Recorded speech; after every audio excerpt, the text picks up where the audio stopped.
Hello guys, welcome to my channel. मु बर्तमान माछ फ्राए करिया जाउची। माछ छाणुची बर्तमान देखंतु। माछ छाणी खाइले माछ फ्राए करिवि।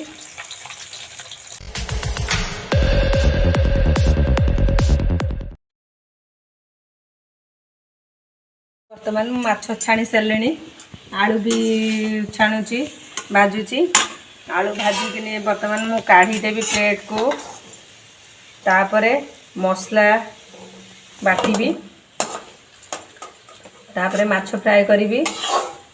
माछ फ्राए कर साइले आपण मानकू देखैबी माछ फ्राए केमिति कलरटा हेइची कोन हेइची सब आपण मानकू देखैबी। देखंतु वर्तमान आ प्लेट को आलू काट सारलेनी। ग्राइंडिंग करिवि मसला सजै की रखीची। रसुण अदा टमाटर पियाज सब ग्राइंडिंग करिवि। ग्राइंडिंग कर सारी कि माछ फ्राए करिवि।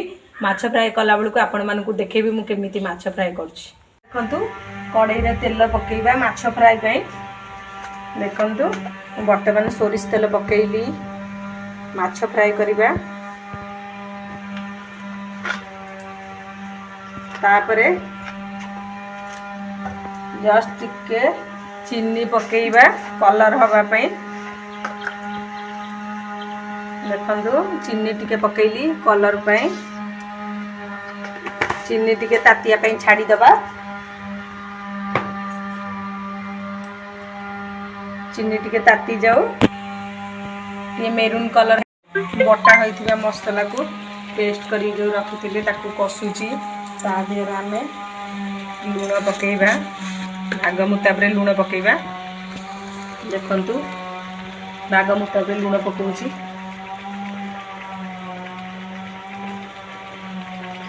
भाग मुताबरे लूण पइला। ता देर मुटे हल्दी गुंड पकेइबी। हल्दी गुंड देखंतु भाग मुताबरे हल्दी गुंड।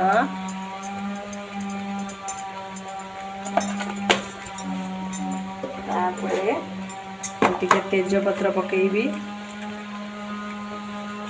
तेज पत्र पकेइली। देखंतु तापरे जीरा गुंड पकेइबा।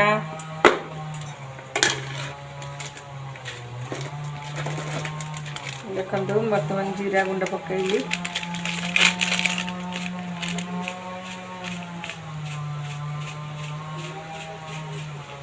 जीरा गुंड पकेइली। तापरे मीट मसाला पकेइबा।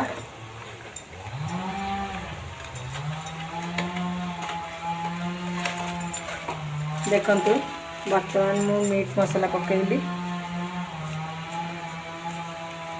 भाग मुताबरे मीट मसाला पकेइली। देखंतु तादेरे टिके धनिया गुंड छाड़िली। लंका गुंड ऐड करिवे। देखंतु भाग मुताबरे लंका गुंड। तापरे टिके कसी देबा। मिक्स देबा भल से लंका गुंड को। लंका गुंड भल से मिक्स देबा। देखंतु भल से मसला को कसीबा। कसी सारे ताधरे मु आलू पकेइबी। तापरे आलू रे पानी देबी। पानी देबी आलू सिझिले माछ पकेइबी। तापरे हमें खोलेइबा। देखंतु भल से छाड़ी दबा टिके मसला कसी हबा पर्यंत। वर्तमान मु आलू कसिकिनी पानी दे देछि। तरकारी एबे फुटुची।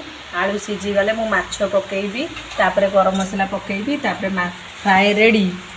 आपण देखंतु देखंतु एबे मौसमटा केमती हेछि।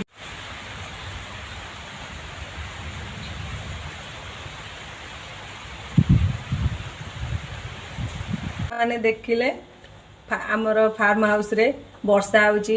केते सुंदर दृश्य आपण मानकु मु देखैछि। ता संग को माछ फ्राए बसिछि। भात पांपड़ सालेड ता संग को खाइबा। आपण देखिबे केमिति फ्राए होची। हेइ साइले आपण मानकु मु देखैबी। तापरे हमें मजा नबा। सिझी गलानी तरकारी रे देखंतु आलू सिझी गलानी। एबे मु माछ पकेइबी। माछ टिके फुटिला परे तापरे तरकारी रेडी। देखंतु वर्तमान माछ पकोउची।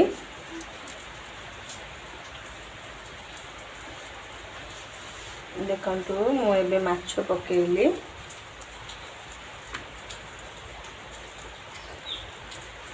ଫ୍ରାଏ ରେଡ଼ି ଦେଖନ୍ତୁ ହେଇଗଲାଣି। ତାପରେ ଗରମ ମସଲା ପକେଇବା। ଦେଖନ୍ତୁ ମୁଁ ଗରମ ମସଲା ପକେଇଲି। ଗରମ ମସଲା ପକେଇଲି। ଏବେ ଦେଖନ୍ତୁ ମୋ ମାଛ ଫ୍ରାଏ ରେଡ଼ି ଅଛି। ଦେଖନ୍ତୁ ହେଇଗଲାଣି। ବହୁତ ଭୋକ ବି ଲାଗିଲାଣି। ଯାଉଛୁ ଆମେ ସମସ୍ତେ ସାଙ୍ଗ ହେଇକିନି ଖାଇବୁ। ଏତିକି କହି ରହୁଛି। ଜୟ ଜଗନ୍ନାଥ। ଲାଇକ୍ କରିବେ, କମେଣ୍ଟ କରିବେ, ସବସ୍କ୍ରାଇବ୍ କରିବେ, ବେଲ୍ ଆଇକନ୍କୁ କ୍ଲିକ୍ କରିବେ।